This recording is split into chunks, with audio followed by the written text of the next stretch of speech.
Assalamualaikum warahmatullahi wabarakatuh. Nasihat yang keenam, nasihat kebenaran seorang mukmin untuk saudaranya. Di madrasah pada hari Jumat pertengahan Syawal 545 Hijriah, Syekh rahimakumullah memberikan nasihatnya, lupa akan makhluk dan selalu mengingat Allah Subhanahu wa taala. Itulah keadaan hati kaum sufi yang bersih. Mereka adalah orang-orang yang lupa dunia dan ingat akhirat. Mereka adalah orang-orang yang mengabaikan sesuatu yang ada di tanganmu dan ingat apa yang ada di sisinya. Karena engkau sibuk dengan dunia dan lupa akhirat, tidak mempunyai rasa malu kepada Tuhan, maka engkau terhijab dari mereka dan apa yang mereka dapatkan. Wahai saudaraku seiman, terimalah nasihatku ini, janganlah engkau menolaknya. Sungguh, Dia Maha melihat apa yang tidak engkau lihat pada dirimu. Nabi SAW bersabda, seorang mukmin itu cermin bagi mukmin lainnya. Nasihat yang benar dari seorang mukmin untuk saudaranya adalah untuk menerangkan perkara-perkara yang berbahaya baginya dan perkara-perkara yang bermanfaat baginya, sehingga dengan nasihat itu akan memperjelas hal-hal yang samar baginya dan dapat membedakan antara yang baik dan yang buruk. Maha suci Allah yang telah memberikan kelapangan hati kepadaku untuk memberikan nasihat kepada sesama manusia dan menjadikannya sebagai cita-cita terbesarku. Aku sama sekali tidak mengharapkan balasan apapun dari nasihatku ini, karena akhiratku telah tersedia untukku di sisi Tuhanku. Aku bukan pencari dunia dan aku bukan penyembah dunia, akhirat dan hal-hal lainnya, tetapi yang aku sembah hanyalah Al-Khaliq yang Maha Esa dan Maha Dahulu. Keinginanku hanyalah agar engkau berbahagia. Aku tidak ingin engkau binasa. Sungguh aku akan bergembira jika melihat seorang murid yang berhasil di tanganku. Yang menjadi keinginanku adalah engkau, wahai gulam, bukan aku. Jika ada yang berubah itu dirimu, bukan diriku. Aku telah melewatinya, semoga engkau juga melewatinya secepatnya. Tinggalkanlah takabur kepada Allah Subhanahu wa taala dan makhluknya. Wahai gulam, sadarlah akan kemampuanmu dan rendahkanlah hatimu. Engkau hanyalah berasal dari setetes air hina, dan engkau akan menjadi bangkai yang hina pula. Engkau jangan termasuk dalam golongan yang diseret hawa nafsunya menuju pintu para raja untuk mendapatkan sesuatu secara hina, baik yang telah menjadikan bagianmu ataupun tidak. Nabi SAW bersabda, siksa Allah yang paling pedih bagi hambanya ialah ia mencari sesuatu yang tidak ditentukan menjadi bagiannya. Wahai orang yang tidak mengetahui kemampuan dan takdir, sungguh celaka engkau. Apakah engkau menyangka bahwa pemilik dunia itu mampu memberikan kepadamu apa yang tidak menjadi bagianmu? Inilah bisikan setan ke dalam hati dan ke dalam kepalamu. Jika demikian halnya, engkau bukanlah hamba Allah Subhanahu wa taala, tetapi engkau hamba nafsu, keinginan, setan, watak, dinar dan dirhammu. Perhatikanlah orang-orang yang telah meraih keberhasilan, sehingga engkau juga akan meraih keberhasilan karena mengikuti jejak langkah mereka. Orang yang tidak pernah melihat orang yang berhasil tidak akan bisa berhasil.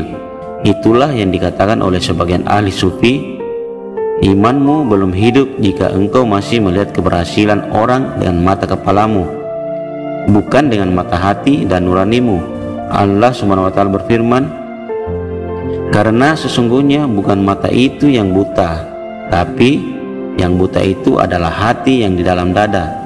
Quran surat Al-Hajj ayat 46. Orang yang menjual agama dengan buah tin, itulah orang yang tamak dalam mengambil dunia dari tangan makhluk. Artinya, ia telah menukar perkara yang kekal dengan perkara yang fana. Sudah barang tentu ia tidak akan memperoleh keuntungan selagi imanmu kurang, meski berusaha memperbaiki kehidupanmu. Jangan sampai engkau menukar agamamu dengan makanan mereka.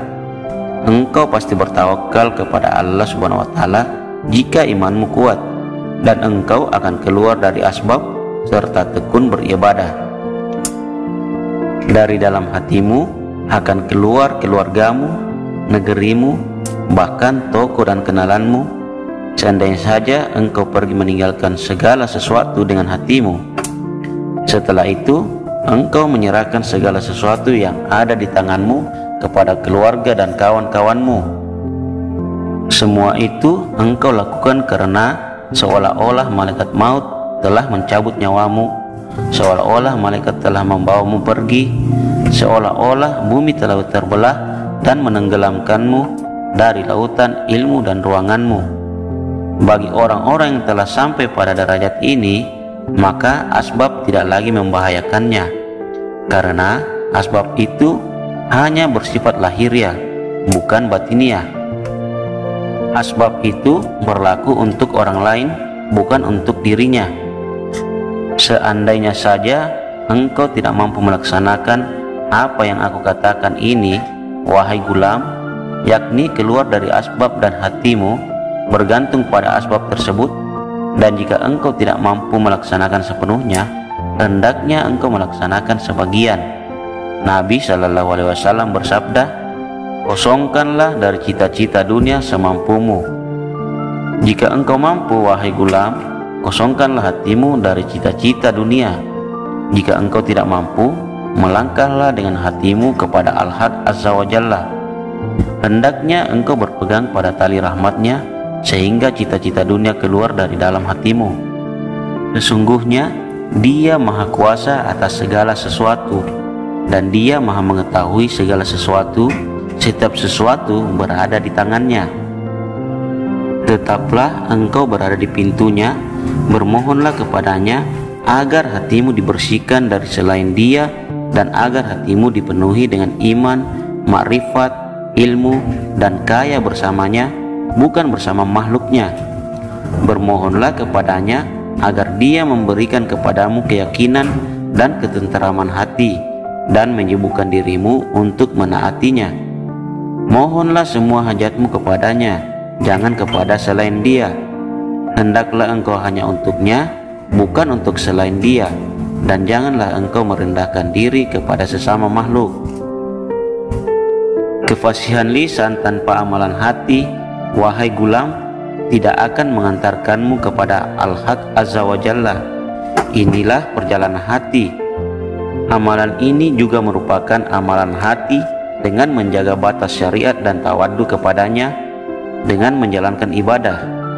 Sesungguhnya tidak ada harga baginya jika seseorang menganggap dirinya berharga. Orang yang menampakkan amalnya kepada makhluk, pada hakikatnya ia tidak beramal. Kerjakanlah amalan pada waktu sepi, janganlah menampakkan amalan, kecuali amalan wajib yang memang harus ditampakkan. Masalah ini telah kami jelaskan. Hendaknya engkau melandasi amalanmu dengan tauhid dan ikhlas, kemudian dengan kekuasaan Allah Subhanahu wa Ta'ala bangunlah amalanmu, bukan dengan upaya dan kekuatanmu. Sungguhnya yang membangun adalah tangan tauhid, bukan tangan niatmu. Bukan tangan nifak dan syirik yang membangun, tetapi tangan tauhid. Barang siapa yang bertauhid, maka amalannya akan naik. Tidak demikian halnya dengan orang munafik.